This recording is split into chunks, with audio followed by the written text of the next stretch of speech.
want to ask everyone a question.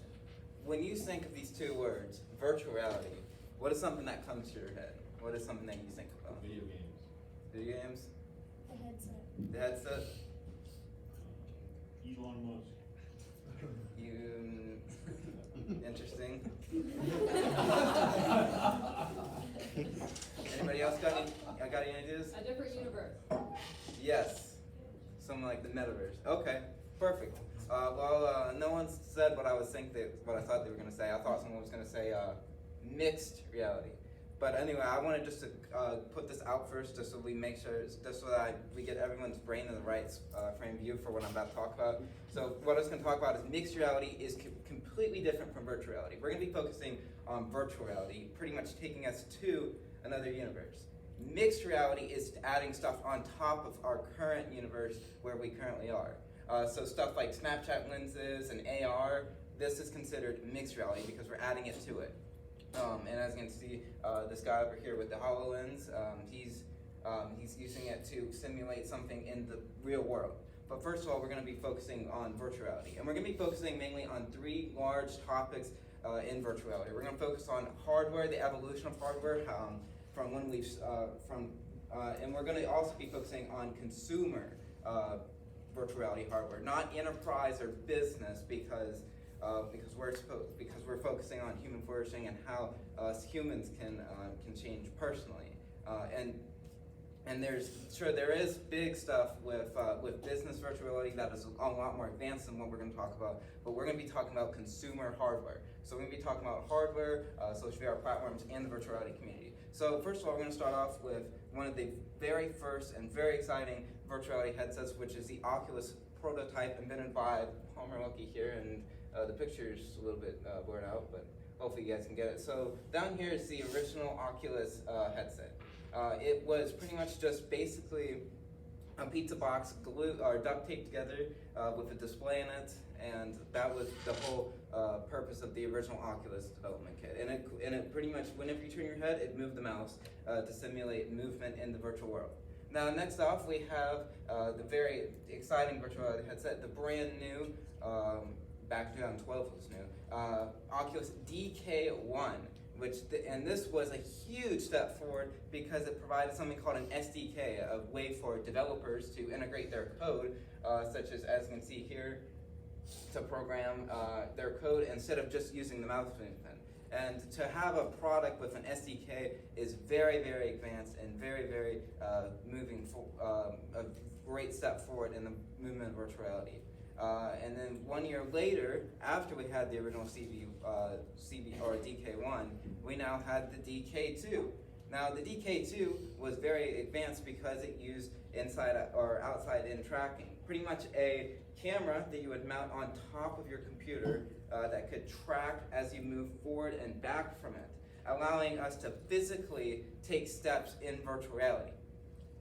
Now hopefully everyone's got this so far, but now next of all we have the next step forward in virtual reality, the HTC Vive, allowing us to bring our hands and other objects with these wand controllers and base stations that you would drill and plug into your walls to track our hands as we move around virtual reality, giving us the next step forward in virtual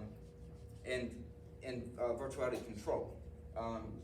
So the wands also had these sort of grips, and you would simply point your hands at the objects and press the grip buttons to emulate your hand or your index fingers and other fingers moving. And they also had touch pads for you to scroll and move around in the virtual reality world. Next off, we have something that is a step forward, which is the Oculus Rift CV1. So in the box, it came with these two sensors and two touch controllers, and the touch controllers had these grips that you could pick up objects with and touch them. They also were very, very moving forward with the capacitive touch sensors in the controllers. And you can see with this demonstration down here, as the user moves her finger forward and up and down, you can see that it moves it forward in the virtual environment. Next off, we have Windows Mixed Reality.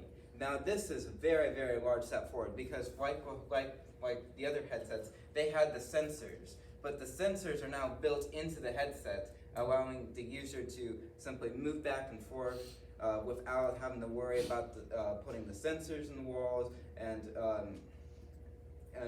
the controllers being tracked and everything like that.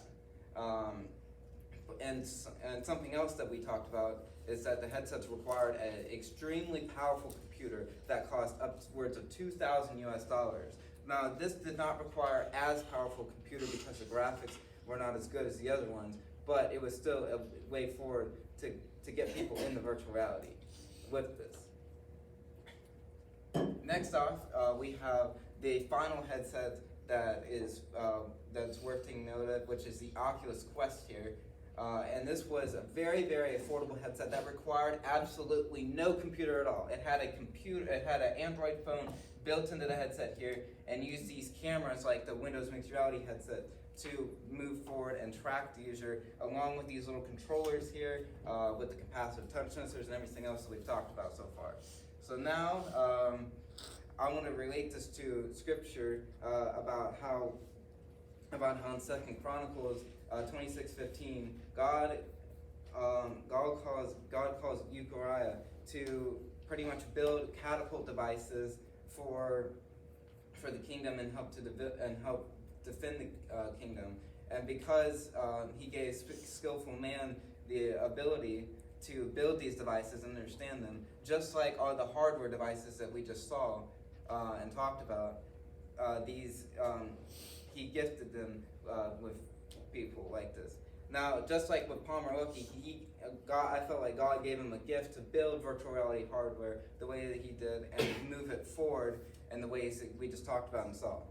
So now we checked the box for hardware. We're going to move on to another important topic in our virtual reality space with connecting with each other by talking about social virtual reality.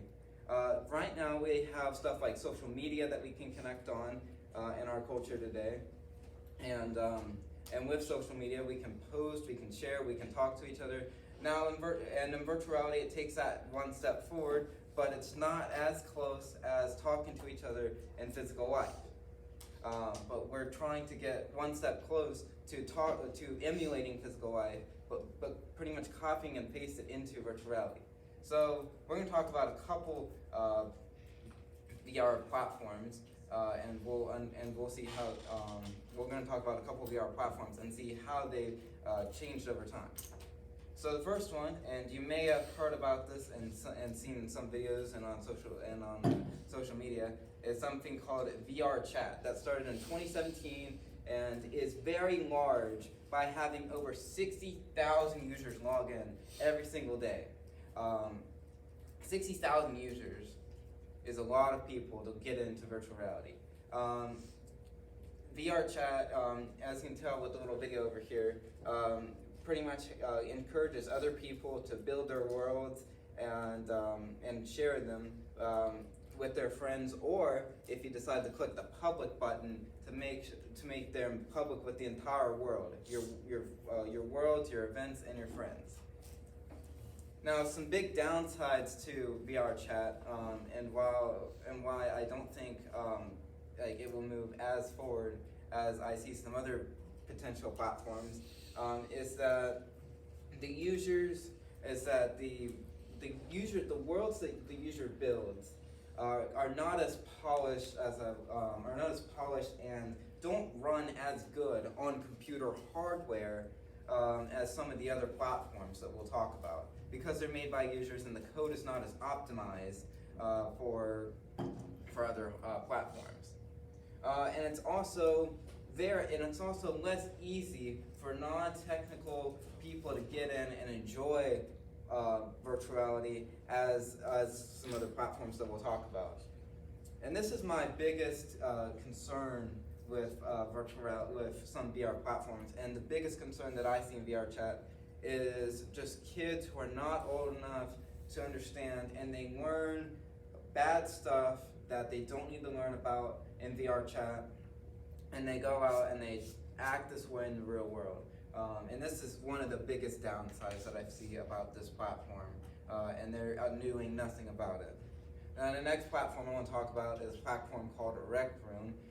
And Rec Room is, I would say, is a good mix between platforms because it is made by rec corporations instead of by the community. All of it is made by a rec corporation. And users can buy with real money coins to upgrade their home space, which provides funding for Rec Room instead of how the other platforms get their profit. Users can still upload their platforms to Rec Room like you can with VR chat, but the support is limited and not as powerful as VR chat offers. And I would just say personally that it's a lot more laid back. There's no more screaming kids learning bad stuff that they should not know about in VR, like compared to VR chat. And it's just a more personally, it's just a more enjoying environment than some of the other than compared to VR chat. Now, the one that I have been personally doing a lot of work in is a platform called AltSpace. And this was designed to be an event-based platform, kind of like Zoom and other stuff, and other events like that. Users would go in and they would create an event, and the event could be public or it could be private that you shared with your friends, and they would join a virtual world. They can see over here in the picture, a lot of people are having a talk show, and you can see all the characters out there. And they were talking about that. Now, it originally started like on what we talked about, the DK2, the one that featured the first, the Oculus Rift DK2, the one that featured the first ability to move your head back and forth. And then in 2017, the company filed for bankruptcy and had no choice but to sell it to Microsoft. They do a great job of welcoming their new users on the platform. The avatars are made by AltSpace, which is great because they're optimized for every device that they support, as well as give people just one choice instead of a bunch of choices for their avatars to pick so they can get going quickly. And the worlds are made by users rather than the corporation, which is a good balance between the two. Rec Room and VR chat. And here I have a picture so they can see some of the users. So whenever you come into AltSpace for the first time, you can see that they have this place called the Campfire, which is where users will come in and they can talk with other users about what events are going on and what events they're going to probably go to next. And over here we can see some people playing Dungeons and Dragons, and you have all your cards here, and each user can see their own card, as well as there's dice and other elements that you would play in real life in the middle, which you cannot see with the camera. Now, sadly, good things come to an end, and Microsoft decided to lay off their employees and said, we're done with AltSpace, so they decided to sadly close it down on March 10th, 2023, as I was researching it. And they left us this note and said they shut everything off.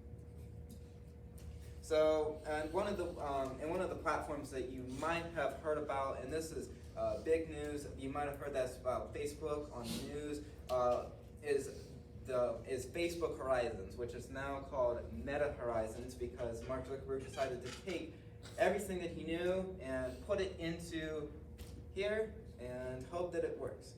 And it kind of is working so far, but there's a lot of bugs, and I'll show you some bugs in a minute. But Zuckerberg wanted this Facebook Horizons to be referred to as the metaverse. Whenever someone thinks about the metaverse, he wants them to think about this platform. So he's decided to put everything on this platform, all the money, all the resources, even changing the whole company name to make it Facebook Horizons. And as you can tell, he changed the whole name from Facebook to Meta with the little logo over there. And after he did that, he decided to go into he decided to go into his platform that he made and take a picture, a selfie, and a lot of people started complaining that the avatars do not look like real life after he took the picture. And as you can tell, we have some more avatars hanging around here, but I don't see a lot of potential in this platform here. Like Hebrews stated, we need to stir one each other up in love and work together, but to encourage one another as we'll move forward. And like these platforms, we need to lift one another up in real life, just like in these platforms, we would lift one another up together. So we've covered social VR platforms. Now we're going to get to our final topic that we'll talk about, which is virtual reality community. So the community is well supported and is what will push VR forward as we go together. And we have people in the community that are willing to show people how to get into virtual reality, what it means, and then there's also people that will fix bugs and do more high-level programming, suggest people how to fix issues that are currently in virtual reality. One example of how the community came together is SideQuest. So with the release of the Oculus Quest, the one that is completely self-contained, that does not require a computer, Oculus was banning smaller game developers from publishing their games and social apps on the store to try to get more money for Oculus, as they were losing profits on their headsets. So the community came together to make an external app store that people could publish their apps on. So they invented SideQuest, and this is a great way of how the community came together.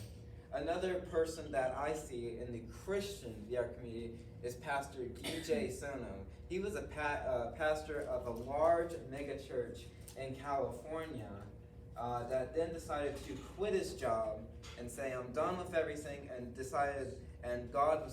felt God was calling him to go to virtual reality and preach to people there. And as you can tell here in this in the middle picture, this is him preaching in virtual reality to a congregation, and just pretty much just like we have sermons here in the real world, he decided that they needed to be in the metaverse. But there's some positives and some negatives to Christians in virtual reality. Is that it has a way to draw people to Christ that someone won't take them to church, or they don't want to learn about it, but they're going to sit at home and play virtual reality all day. It has a way to draw that in them. And I've seen a couple people that I've heard their stories about how the metaverse has drawn them closer to Christ, and it's just a way just to makes me feel happy that this technology can be used. Another way that virtuality can be used is that our identity. If we don't think we're good enough and we need to have a private conversation, and some people want to have a private conversation, the virtuality is a great way of doing that. And it is much easier for people to understand because they can be fully anonymous in it. But there are some downsides that we need to take into consideration. And as Palmer Luckey, the inventor of Oculus, put it, just like with social media and other stuff like that, the more time we spend in virtual reality, the more it gets to us. Just like how we look at social media, we need to make sure that we have a fair balance of when we get in virtuality and understanding the difference from the real world to the physical world. In Revelations 1/8, it talks about the possibility of a one world religion, and then revolution. And then VR could provide this one world revolution, but we just need to make sure that we get it. And we also need to understand that a lot of these people that control Rec Room and Alt Space and VR Chat, that we don't need to listen to them, and that we still need to know that God is all powerful, and He's the one that controls everything that that goes through us. And so, with that, I would thank you everyone for listening to this. I got any questions? I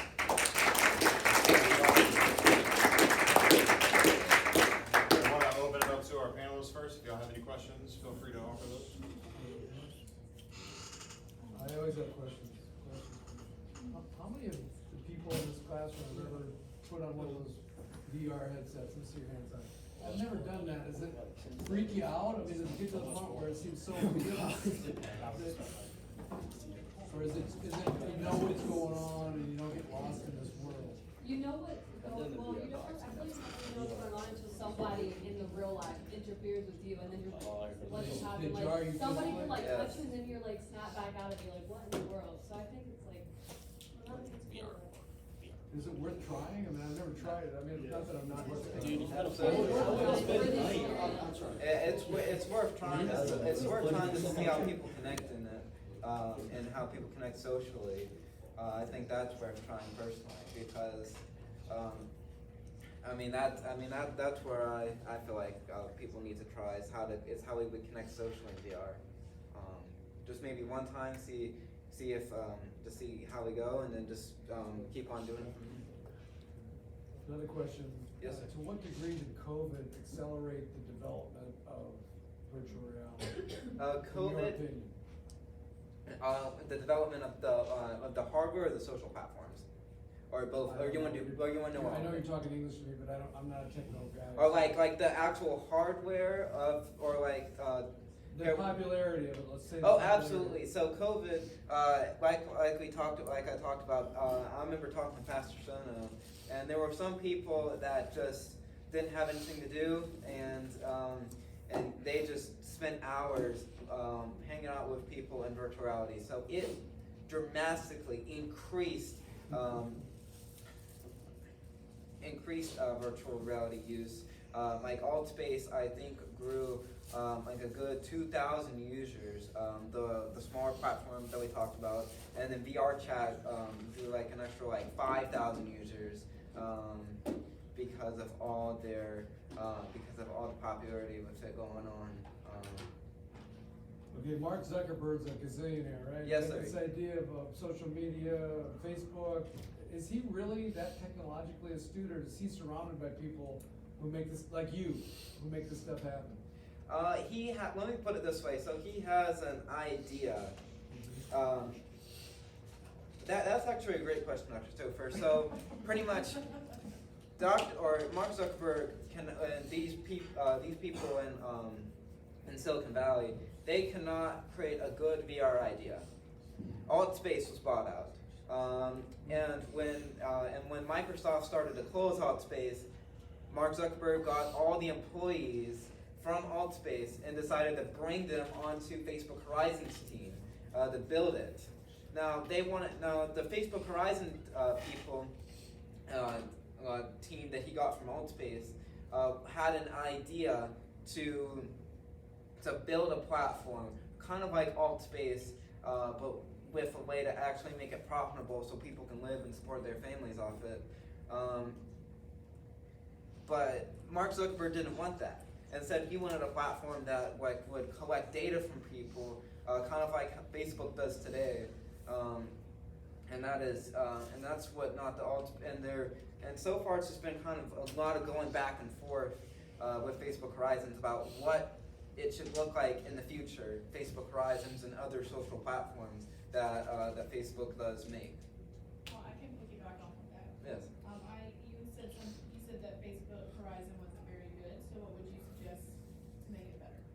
To make it better is to have, like we talked about, having community-made worlds, and pretty much allowing people to create their own avatar, and other stuff like that, to upload content to it. I think that will make it a lot better. And also, one thing that nobody likes is bugs. Software bugs are very annoying, and no one likes them. It's very annoying as you're walking through the metaverse to just have your headset crash on you, fall through the virtual floor, it's stuff like that. The bugs need to be fixed. And for a large company like Facebook, to get bugs fixed is not easy. As Mark Zuckerberg wants to build the platform as difficult as possible and to try to collect as much data as possible, it takes a very long time to go through, research everything, and find a way to fix the bugs. Jack, we're gonna be reading about you. You're gonna be the next gazillionaire. Yes. Don't forget your favorite principal, right? When Yes. that happens, right? We've always had a good relationship. I have two philosophical questions to ask you. Absolutely, To yes, close. sir. You said the positive of virtual reality is that we should be able to be fully anonymous. That is, yes, sir. I don't know if I agree with that. And I think, and I personally don't even agree with that. I don't think that we should fully be able to be anonymous. In fact, as I talked about with VR chat, I've seen kids that have learned stuff from people that decide to be fully anonymous, and they start learning stuff that I don't think that that they need to know about. In virtual, and well, this can kind of, and like I said, I don't agree with you, Dr. Sofer, that we should be full anonymous. I think that we should still be ourselves, but in another way. Just like how we're able to connect on Zoom and other platforms like that, we use our camera to do that. Virtual reality can be another way of doing that, but in a virtual environment with kind of like somewhat like that. Okay, last question. Yes, sir. Technology advances have been intended to improve our lives and relationships. When in truth, aren't they further separating us and making us more alone at times? Yes, that is. I would say that is for sure true. They tend to make us alone, especially with current platforms today like social media. And I fully agree with you. But I think that, and like Palmer Luckey said in his quote, the more you use it, the more it gets alone. And I think that virtual reality has a potential to connect us with some people that we may not get to experience in our life. Like I remember, I was talking to this guy in Cambodia about why they don't decide to speak Christians, and I would have never been able to have something like that, a conversation like that, without something like virtual reality. Excellent job, Jack. I hate to leave, but I gotta go. Like I said, no. Jack, I wanna jump off of what Dr. Stover was mentioning, because the anonymity thing bothers me as well, the ability to be completely anonymous. But it seems like there's a really important difference between anonymity and privacy. Yes, sir. Like I would want to be private in the sense that not only am I concerned about people seeing what I do, tracking what I do online, not just in the sense that I don't want anybody finding out what I'm doing, but in the sense that I don't want anybody finding out information about me that, do you see the difference between those two things? Absolutely, yes, sir. And I see Yeah, that talk called about the that. data collection that in Mark Zuckerberg's platform. Like the more you use Facebook, the more it knows about you. The more that you tend to look at stuff, the more it collects about you. Just like with virtuality, the more you use it, the more that it collects about you. So having an open source platform community where we know where our data is going is really important. Like AltSpace, we know where our data was going because Microsoft made it very clear. With Facebook Horizons, we don't know what they're doing with our data. They could be selling it, they could be mining it, they could be, there's a whole bunch of stuff that we have no idea what they're doing with our data. And that is, and like in virtual reality, we need to have an open source platform where people can connect and know where everything's going. So that act, I'm glad you used that term, open source. So it seems like you're really moving towards this SKD or SDK, SDK software. like the ability to create the environments on like the user's ability to create all that stuff, right? Yes, sir. So, hey folks, let me get y'all to stay quiet, please. Feel free to fill out your info or your feedback. So the question comes up about the freedom of users to create their own space, but then the question comes up about moderation. So in terms of who moderates what users are and are not doing, you know, you think, we got this big argument right now about Twitter, who's allowed to say what and when and how offensive someone can be, and it's all just a big argument on who gets to moderate. So I guess I'm asking for your opinion more than anything. And see, I get that you want users to be able to have that creative control, but what would you say, so the question I wrote down is it better for large companies or individuals to moderate? And then I put ... or even the government, like at what point does it become a legal issue in terms of the content that people are putting out there or the spaces that people are creating? Does that make sense? Does the question make sense? Absolutely, I've seen that before. I got like I've studied with Space. Is that Microsoft? Let me tell you how moderation worked. Sure. Microsoft had a team of around 10 people that would go around the spaces. 10 people right before it shut down that would go around and see define, and they had a list of community standards that before you publish anything, you had to check the little box to indicate that you were going to publish it. Right. Now, not everyone checks. Not everyone reads it. Reads the box, and so people would go around. The moderators would go around and verify that all the spaces that are public before they were published, check it. To see if they were defined anything that was against their community standards. And I thought this was a great approach because community standards were pretty fair in Open Space. If like for example, users that are under the age of 13, that's in the community standards. If someone was under the age of 13 and they sounded like they were like 9 or 8 or something, they would get their headset would get permanently banned from using alt space version. And that's how I think moderation should work in virtual reality. So it's the headsets themselves that get banned. It's the Users. It's the headsets that get that got banned, the users that got banned. Okay. If they were under the age of 13. Okay.